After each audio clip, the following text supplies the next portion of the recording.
প্রিয় দর্শক বন্ধু, চ্যানেলে আপনাকে স্বাগত জানাচ্ছি। আমি তপতী বোস সাক্সেনা। আজকের রেসিপি স্যালমন মাছের ঝোল বা কালিয়া যা বলেন। যেহেতু এখন সুইডেনে রয়েছি এবং এখানে এই মাছটাই বেশি পাওয়া যায়, দেশি মাছগুলো এখানে পাওয়া যায় না, তাই এই মাছটাই আমি আমার নিজেদের দেশের মতো রান্না করে নিচ্ছি। এর জন্য স্যালমন মাছগুলো টুকরো করে নুন হলুদ মাখিয়ে রেখেছি, দুটো বড় পেঁয়াজ কুচিয়ে রেখেছি আর কিছুটা রসুন বাটা। মাছ ভেজে নেব। প্রথমে নুন হলুদ মাখানো মাছ প্যানে তেল দিয়ে রেখেছিলাম। তেল গরম হয়ে গেলে মাছগুলো এপিট ওপিট করে লাল করে ভেজে নেব। যদি আপনার এই ধরনের ঘরোয়া বাঙালি রেসিপি ভালো লাগে তাহলে অবশ্যই এই চ্যানেলটাকে সাবস্ক্রাইব করবেন। প্রতি সপ্তাহেই আমি চেষ্টা করি একটা করে নতুন রেসিপি দেওয়ার, যেটা ট্র্যাডিশনালও হয় বা কোনোটা একটু নতুন রেসিপি বা নিজেই একটু ওলটপালট করে তৈরি করে নিয়েছি সেরকম রেসিপিও থাকে। মাছ ভাজা হয়ে গেলে, দু পিঠ লাল হয়ে গেলে মাছ তুলে নিচ্ছি।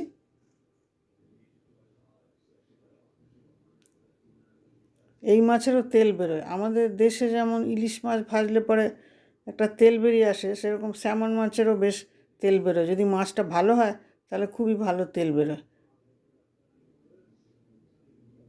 ভাজা হয়ে গেলে আমি প্রথমে তো এই তেল দিয়েই রান্না করার চেষ্টা করব। আমি যেহেতু রান্নাতে বেশি তেল ব্যবহার করি না, তেলে ছেড়ে দিলাম জিরে ফোড়ন দিয়ে, জিরে ফুটে উঠলে পেঁয়াজগুলো দিয়ে দিলাম। পেঁয়াজ ভাজার সময় আমি একটু অল্প সামান্য নুন দিয়ে কম আঁচে 1-2 মিনিট ঢাকা দিয়ে রেখে দিই, তাতে পেঁয়াজটা নরম হয়ে যায়। তারপরে ঢাকা খুলে ভাজতে গেলে খুব তাড়াতাড়ি ভাজা হয়ে যায়। দেখুন 1-1.5 মিনিট ঢাকা দিয়ে রেখেছিলাম, ঢাকা খুলে পেঁয়াজ নরম হয়ে গেছে। পেঁয়াজ নরম হয়ে গেলে একটু বাদামি রঙ করে ভেজে নেব পেঁয়াজটা।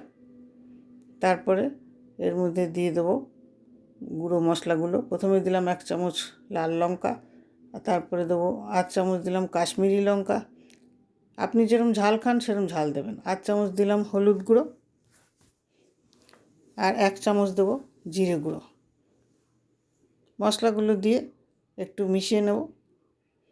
মিশিয়ে সামান্য একটু ভাজা হতেই তারপরে এর মধ্যে আমি দিয়ে দেবো যে রসুন বাটা যেটা আছে আমার, সেইটা দিয়ে দেবো।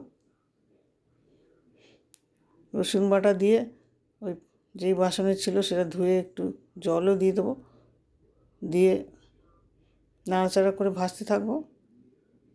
সবগুলো মশলা ভাজা হয়ে তেল বেরিয়ে আসলে তারপরে এই যে টমেটোটা করে রেখেছি, আমি আধ বাটা করে রেখেছি মিক্সিতে, প্রায় 2 টেবিল স্পুন হবে এই টমেটোটা, সেটা দিয়ে দিচ্ছি।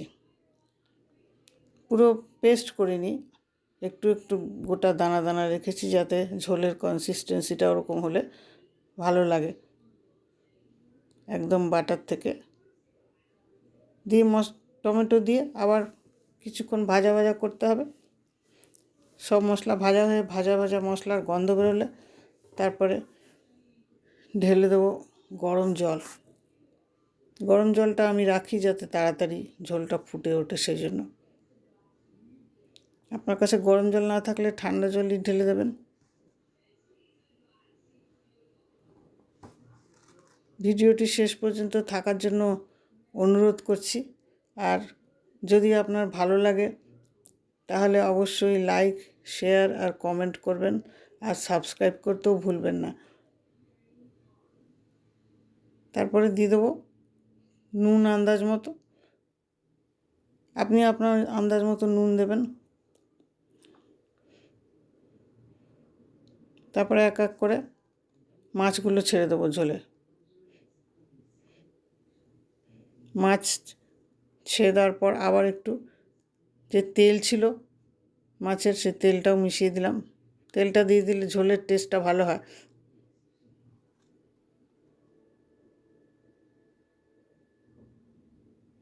ঝোলের রঙটা দেখেছেন কত সুন্দর হলো? ওই কাশ্মীরি লঙ্কা আর টমেটো বাটাটা দেওয়ার জন্য ঝোলের এই সুন্দর রঙটা হয়। আর কালিয়া ঝোল তো আমরা অনেকেই বানাই, কিন্তু এই মাছটা স্যালমন মাছের একটা গন্ধ আছে, সেই গন্ধটা বেশ ঢাকা পড়ে যায়। এই যে জিরে আর রসুনের এই কম্বিনেশনটা দিলে স্যালমন মাছের এই রান্নাটা থেকে একটা সুন্দর গন্ধ বেরোয়, নইলে স্যালমন মাছের একটা অন্যরকম গন্ধ আছে, যেটা ভারতীয় খাবারের সাথে খুব একটা ভালো লাগে না। রান্না শেষ, এবারে তুলে নিচ্ছি। শেষ পর্যন্ত সঙ্গে থাকার জন্য অনেক ধন্যবাদ। আশা করছি আবার দেখা হবে পরের কোনো ভিডিওতে অন্য কোনো একটা রেসিপি নিয়ে। ততক্ষণ ভালো থাকবেন, সুস্থ থাকবেন, আনন্দে থাকবেন। মাছ যদি রান্না করেন এই প্রসেসে তাহলে কমেন্ট করতে ভুলবেন না। চ্যানেলটা নতুন, তাই আপনাদের উৎসাহ পেলে আর একটু ভালো করে চালাতে পারবো।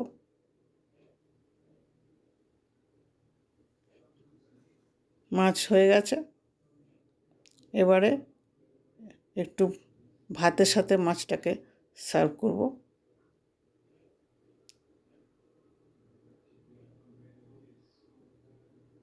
আজকে শুধু মাছ আর ভাতই সার্ভ করছি। আশা করি আপনাদের রেসিপিটা ভালো লাগবে। লিখে জানাবেন। ভালো থাকবেন।